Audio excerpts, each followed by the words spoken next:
What's going on, guys? Mike here. In today's video, we're going to be looking over my third REIT that I have in my Wealthsimple portfolio under my RSP, and that is RioCan. Now, if you're new to this channel, you definitely have to check out this video, which is Smart Centers, which is another real estate REIT that I have, and this video that is Plaza REIT, which is my other REIT that I have in my portfolio. It's really, I think, a really good opportunity to kind of have a few different reviews, just so it's easier to compare, what's the good and what's the bad between each REIT. So if you're new, like I said, definitely check out those videos before you kind of continue with this one, or just watch them after. It's completely your choice. So like I said, we're going to be reviewing RioCan, and this one has a 5.3% dividend compared to the other ones being, plus 6% and plus 7%. So we're going to go over why this one's maybe a bit lower compared to the others, and how I feel that this one's way more well positioned for the future.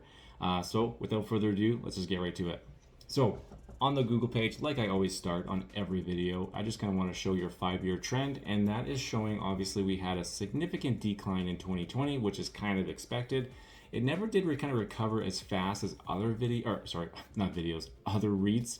You can kind of see it kind of got really close, March 2022, but then the interest rates started kind of increasing, and then it kind of declined again.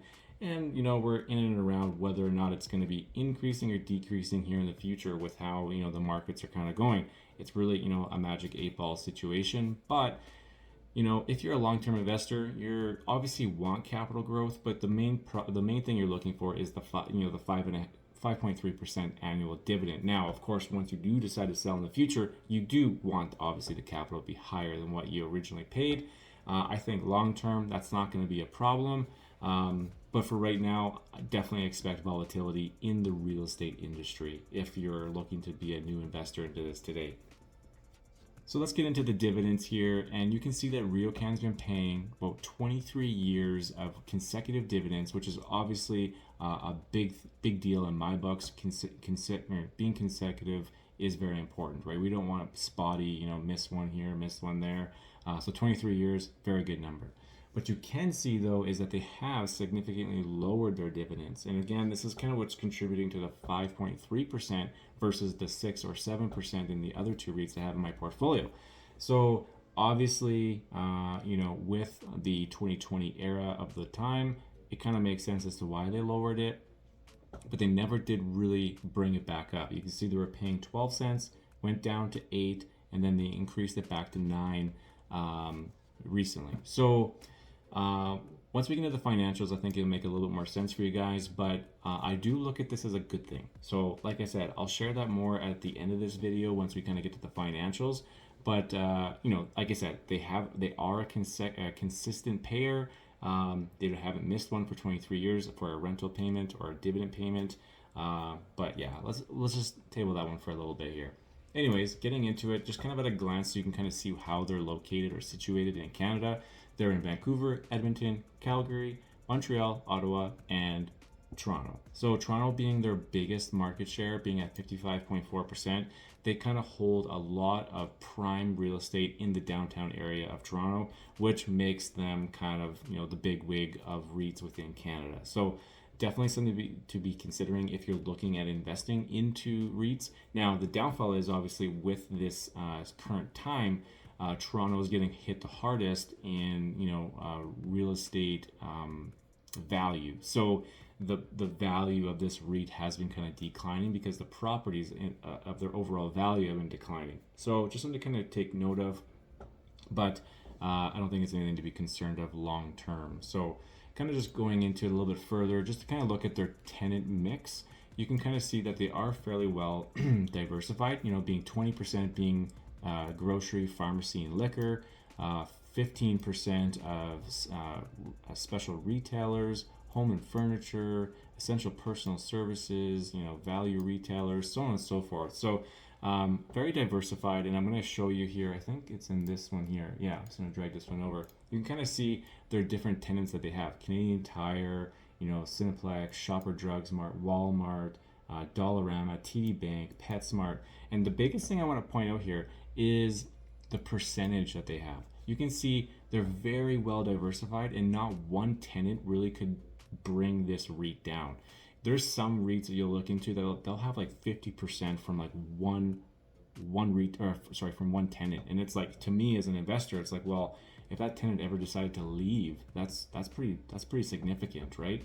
So it's kind of like, when you're investing in individual stocks, don't do anything more than 5%. Well, it kind of looks like these guys are doing it, but on the actual tenant side of things. So it's kind of interesting. But I personally like this as an investor, that they're very well diversified. So speaking of diversification, I do want to highlight that they are getting heavy into residential, which in my mind is awesome because, again, diversification is very important to me.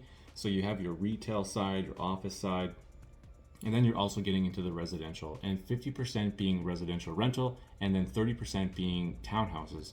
And what they're kind of doing is something similar to kind of smart centers, where they're kind of, they're building the residential areas, as well as then bringing in like the plazas with like the PetSmart and the Walmarts and that kind of stuff. And then it's just kind of like one-stop shop, right? You live there, you can get all your groceries there, so on and so forth. So they're kind of feeding their retail outlets with the residential, which is kind of neat. So definitely something to be considered if you're looking at a REIT, the diversification into real estate. If you are interested also in like their biggest development, that would be called The Well. And this is a building that they're doing downtown Toronto. And this has 1.1 million square feet of office, 500,000 square feet of retail and food services, and 1,700 residential units throughout the 6 buildings. So it's really kind of neat. Again, they're doing that whole thing where they're kind of building like one area where it's kind of, if you wanted to live there, you potentially could work there and you could get your groceries there, kind of scenario, right? So I think this building's gonna look very neat once it's actually finished. But this is one of their kind of their pride and joy, that they're currently under development right now. So if you are looking to be an investor in RioCan, definitely do some research in The Well. It's very interesting. I highly recommend it. So now, what everyone wants to get into is their financials. So we are coming up to an earnings week, so these ones are going to be a little bit out of date because, of course, we've just finished the quarter one of 2023. So, but at the end of 2022, their results were, as you can see, which is always important, is that their revenue is continuously growing, right? So you can see here 1.2 compared to 1.1 and 1.143. It is continuously on the increase, which again is just indicating that they're continuously growing their rental income, which is very important. Okay. The next thing to kind of point out is, again, the payout ratio, which is always super important as a REIT investor. And you can see with their 5.3 annual dividends, they are under 60% of their payout, which is mind-blowing. When we're looking at the other REITs, which I was telling the new viewers here to check out, is that Smart Centers is at, I think, 98%, and Plaza REIT was just, I think, south of 70%. So this one's coming in at the lowest, which makes me feel that they are the most well-positioned going into this high-interest environment, right? So when you think of like Smart Centers being at 98% of their payout, if they're going to be affected by mortgage increases with interest, where's that money going to come from? Well, it's going to come out of the dividends, which means that they're potentially going to be lowering those dividends, right?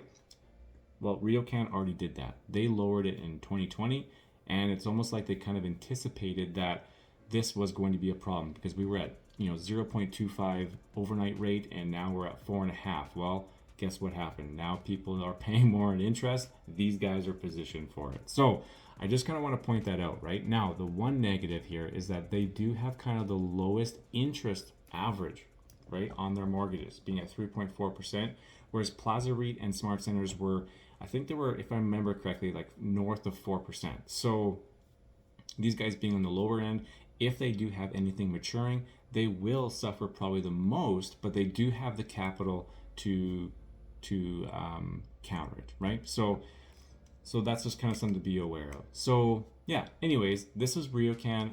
This was, like, again, kind of a quick video. I know I'm trying to be a little bit faster and trying to get them done so that, just jam pack them with information. Hope that's something you guys are okay with. But if you guys do have any questions, definitely leave a comment below.